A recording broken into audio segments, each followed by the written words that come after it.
ఈ రోజు ఈ వీడియోలో కుబేరా అనే మూవీ గురించి మాట్లాడుకుందాం. కింగ్ నాగార్జున, ధనుష్, రష్మిక మందాన లీడ్స్ గా శేఖర్ కమల డైరెక్షన్ లో వచ్చిన థ్రిల్లింగ్ డ్రామా ఇది.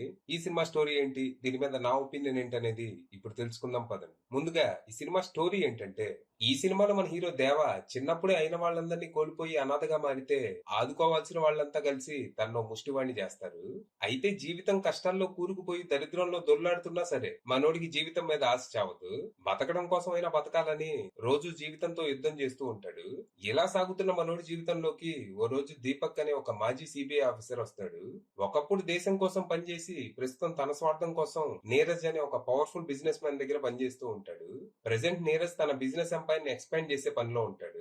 రీసెంట్ గా బే ఆఫ్ బెంగాల్ లో అత్యంత విలువైన ఆయిల్ రిజర్వ్లు ఉన్నాయని బయటపడటంతో ఎలాగైనా దాన్ని కంట్రోల్లోకి తెచ్చుకోవాలని కొంతమంది బడా పొలిటీషియన్స్ తో కుమ్మక్కయ్యి వాళ్ళకి అడిగినంత లంచం ఆఫర్ చేస్తాడు. వాళ్ళేమో 1,00,00,000 అడుగుతారు. మొత్తం బ్లాక్ మనీయే కాబట్టి దాన్ని వైట్ గా మార్చే బాధ్యత దీపక్ అప్పగిస్తాడు. ఇక ఇందుకోసం ఓ ప్లాన్ రెడీ చేసిన దీపక్ అందులో భాగంగా మన దేవాతో పాటు ఇంకో ముగ్గురు బిచ్చగాళ్ళని సెలెక్ట్ చేసుకుని మేము చెప్పింది చేస్తే ఉండటానికి చోటు తినటానికి తిండి పెడతామని చెప్పి తీసుకొస్తారు. కానీ అవసరం తీరిపోయాక ఒక్కొక్కరిని చంపడం స్టార్ట్ చేస్తారు. విషయం తెలిసి మన దేవ అక్కడి నుంచి ఎస్కేప్ అవుతాడు. మరి తర్వాత ఏం జరిగింది? బ్లాక్ మనీని వైట్ గా మార్చడానికి దీపక్ వేసిన ప్లాన్ ఏంటి? ఇందులో దేవ ఎలా భాగమయ్యాడు? అసలు ఈ దీపక్ ఎవరు? ఒకప్పుడు దేశం కోసం పనిచేసి ఇప్పుడు దేశాన్ని ముంచే బిజినెస్ మ్యాన్ దగ్గర ఎందుకు పనిచేస్తున్నాడు? అసలు తన కథ ఏంటి? ఇంతకీ ఈ కథలో సమీరా పోషించిన పాత్ర ఏంటి? తనకి దేవాకి సంబంధం ఏంటి? చివరికి ఈ ప్రాబ్లమ్స్ నుంచి మన దేవ ప్రాణాలతో బతికి బయటపడ్డా లేదా అనేది మీరు సినిమా చూసి తెలుసుకోవాలి. ఇక ఈ సినిమా బాగుంది, నాకైతే నచ్చింది. శేఖర్ కమల గారు ఆయన కంఫర్ట్ జోన్ దాటి బయటకు వచ్చేసిన సినిమా ఇది. పేదరికం, బలిసింతనం, సర్వైవల్ ఇలా ఈ 3 అంశాల చుట్టూ ఈ సినిమా తిరుగుతుంది. ఇక్కడ పుట్టిన ప్రతి జీవి సర్వైవ్ అవ్వాలనే ట్రై చేస్తుంది. జంతువులైతే దొరికిందంటే లేకపోతే వేటకెళ్తాయి. మరి మన సంగతి ఏంటి? మనం అలా కాదు కదా. మనకు సిస్టమ్ ఉంది, రూల్స్ ఉన్నాయి, రైట్స్ ఉన్నాయి. అందరికి అన్ని సమానంగా దొరుకుతున్నాయి కదా. Equal opportunities. దేశ సంపద అంతా ఏ నలుగురు దగ్గర లేదు కదా. సో మన సిస్టమ్ ఎంత గొప్పగా పనిచేస్తుందో ఈ సినిమా ద్వారా చూపించే ప్రయత్నం చేశారు మన శేఖర్ కమల గారు. సినిమా స్టార్ట్ అవడం కొంచెం స్లోగానే స్టార్ట్ అవుతుంది. వరల్డ్ బిల్డింగ్ కొంచెం టైం తీసుకుంటారు. ధనుష్ ఎంట్రీ దగ్గర నుంచి సినిమా పికప్ అవుతుంది. హంబుల్, హోప్ఫుల్, ఇన్నోసెంట్ బెగ్గర్ గా మనకి ఇన్స్టెంట్ గా నచ్చేస్తాడు. చాలా హానెస్ట్ అండ్ సిన్సియర్ పర్ఫార్మెన్స్ తో కట్టి పడేశాడు. తన అమాయకత్వంతో మనల్ని నవ్విస్తూనే ఫుల్ గా ఏడిపిస్తాడు కూడా. సెకండ్ హాఫ్ లో తనకి నాగార్జున గారికి మధ్య ఒక కన్ఫrontational సీన్ ఉంటది.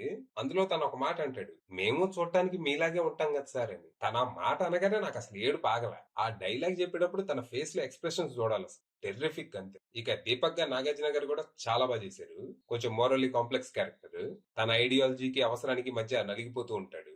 చేసే తప్పని తెలిసినా చేయక తప్పని పరిస్థితి. తనకి ధనుష్ కి మధ్య వచ్చే సీన్స్ బానే ఉన్నాయి కానీ వీళ్ళ రిలేషన్ ఇంకా డెవలప్ చేస్తుంటే బాగుండేది అనిపించింది.